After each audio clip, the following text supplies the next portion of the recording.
Hello दोस्तों, हिंदी भाई Sobran channel में आपका फिर से एक बार स्वागत है। और मैं लेके आया हूँ भारतीय भूगोल में टॉपिक है भूमि सुधार, मिट्टियाँ एवं कृषि, जिसकी मैंने 2 क्लास करवा दी हैं और ये लास्ट क्लास है। क्लास कैसी लगे कमेंट्स में ज़रूर बताना। तो चलते हैं 64 क्वेश्चन पे। निम्नलिखित में से कौन सी कृषि विधा इको फ्रेंडली है? तो कौन सी है, कौन सी कृषि है? तो ये है organic farming, option number A. अगला प्रश्न, निम्नलिखित कृषि प्रणाली प्रणालियों में से कौन सी एक पारिस्थितिक मित्र है? तो सही आंसर कौन सा होगा दोस्तों?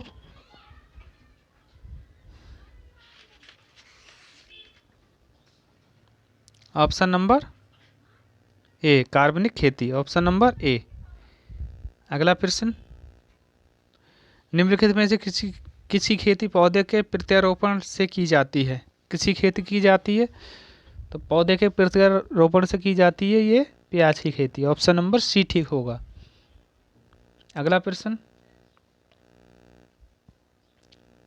निम्नलिखित में से किस फसल पर हरित क्रांति का सीमित प्रभाव हुआ है?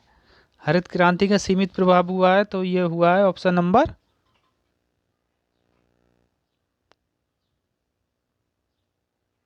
ए, दाल पर। अगला प्रश्न, भारत में गेहूं का सबसे बड़ा उत्पादक राज्य कौन सा है?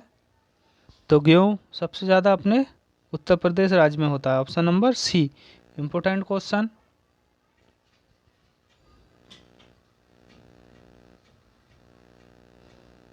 व्याख्या में देख लेते हैं दोस्तों। उत्तर प्रदेश गेहूं का सबसे बड़ा उत्पादन राज्य, 2010-11 में 3 सबसे बड़े गेहूं उत्पादन राज्य। उत्तर प्रदेश फर्स्ट स्थान पर, पंजाब दूसरे स्थान पर, हरियाणा तीसरे स्थान पर। ठीक है दोस्तों। निम्नलिखित में से कौन सा राज्य गेहूं की खेती नहीं करता? तो कौन सा वह राज्य है जो गेहूं की खेती नहीं करता? महाराष्ट्र, कर्नाटक, पश्चिम बंगाल ये सारे करते हैं मगर तमिलनाडु नहीं करता, ऑप्शन नंबर डी ठीक होगा। निम्नलिखित में से कौन सा राज्य गेहूं की खेती करता है? कौन सा करता है? तो ऑप्शन नंबर सारे ही ठीक हैं, ऑप्शन नंबर डी।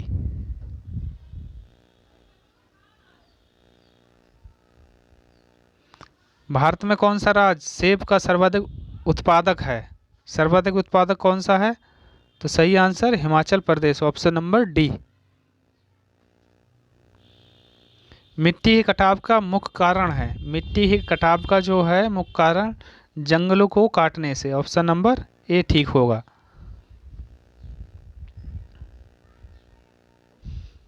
मृदा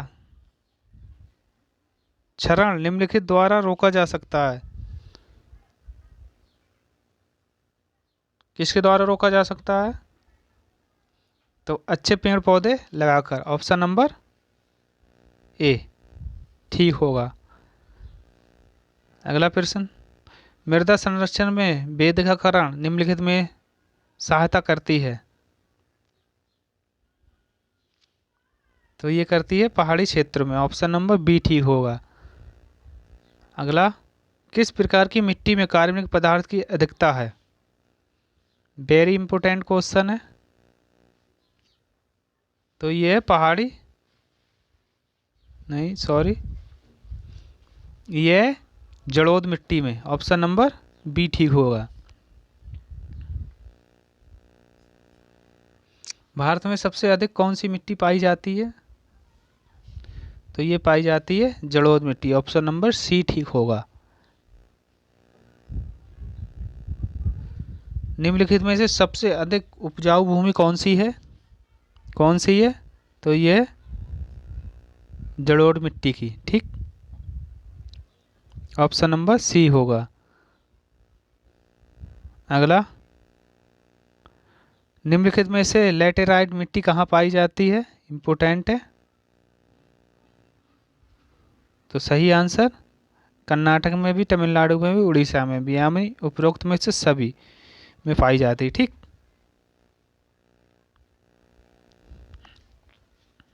कपास की खेती के लिए किस प्रकार की मिट्टी चाहिए?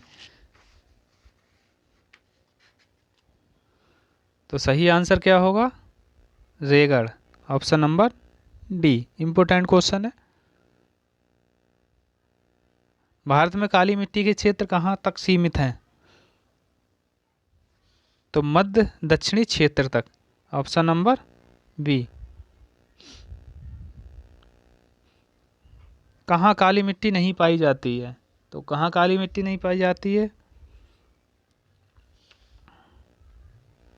आंध्र प्रदेश, महाराष्ट्र, तमिलनाडु में सारे में पाई जाती है, मगर पश्चिम बंगाल में नहीं पाई जाती। ऑप्शन नंबर सी ठीक होगा। काली मिट्टी पाई जाती है तो कहाँ पाई जाती है? तो ऑप्शन नंबर डी, यानी सभी राज्यों में, महाराष्ट्र, मध्य प्रदेश, गुजरात, तीनों राज्यों में पाई जाती है।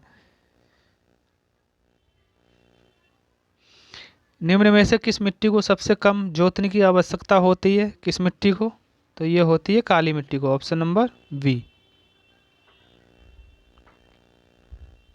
निम्न में से किस राज्य में जलोढ़ मिट्टी नहीं पाई जाती है?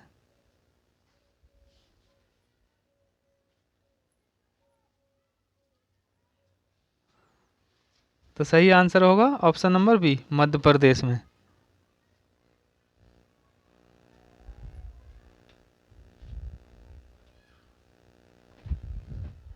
निम्नलिखित कथनों पर विचार करें। जलोढ़ मृदा रासायनिक गुणधर्मों में समृद्ध होती है और रबी व खरीफ की फसलें उगाई में सक्षम होती है। काली मिट्टी कपास, मूंगफली के लिए उपयुक्त होती है। रबी की फसलें जून में बोने के बाद शरद में काटी जाती हैं। इनमें से कौन से कूटी सही है?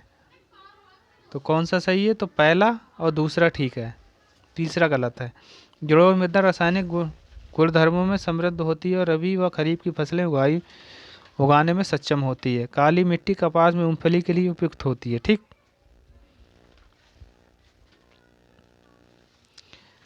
सिंधु गंगा के मैदान की नई जलोढ़ मिट्टी को किस नाम से जाना जाता है? तो किस नाम से जाना जाता है? तो ये जाना जाता है खादर के नाम से, ऑप्शन नंबर ए।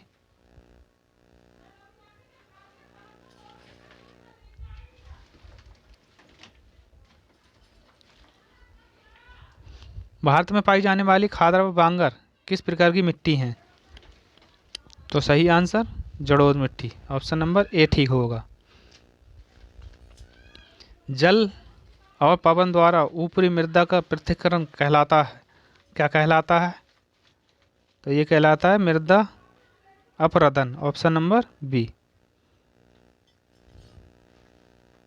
मिट्टी और पत्थर के टुकड़ों का पहाड़ी की तल की ओर गमन करना कहलाता है।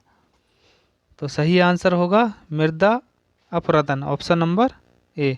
इम्पोर्टेंट क्वेश्चन है दोस्तों।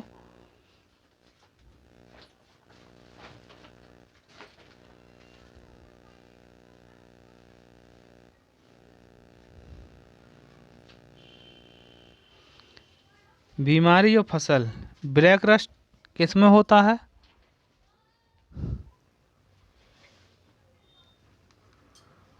ब्लैक रस्ट किसमें होता है? तो ये होता है आलू, गेहूं में। स्टेम राट किसमें होता है? ये चावल में। हाइट रस्ट किसमें होता है? सरसों में। और अर्ली ब्लाइट किसमें होता है? आलू में। ठीक है। ग्रीष्म ऋतु में तीव्र गर्मी एवं निम्न दाब के कारण विषुवत रेखा पार कर आने वाला मानसून है। क्या मानसून है? तो दक्षिणी पश्चिमी मानसून, ऑप्शन नंबर सी। अगला प्रश्न, निम्नलिखित में से कौन सा राज्य मूंगफली का सबसे बड़ा उत्पादक है? तो कौन सा राज्य मूंगफली का सबसे बड़ा उत्पादक है? सही answer option number B, Gujarat. Important question है। पंजाब की एक मुख्य नकदी फसल है, कौन सी फसल है? तो ये कपास, ऑप्शन नंबर ए।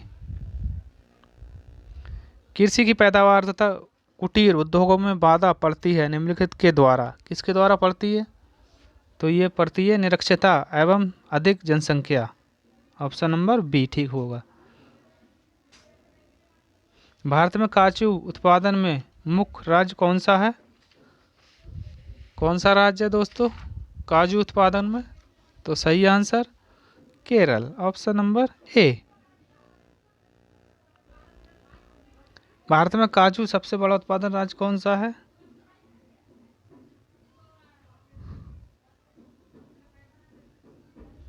सबसे बड़ा उत्पादक राज्य है दोस्तों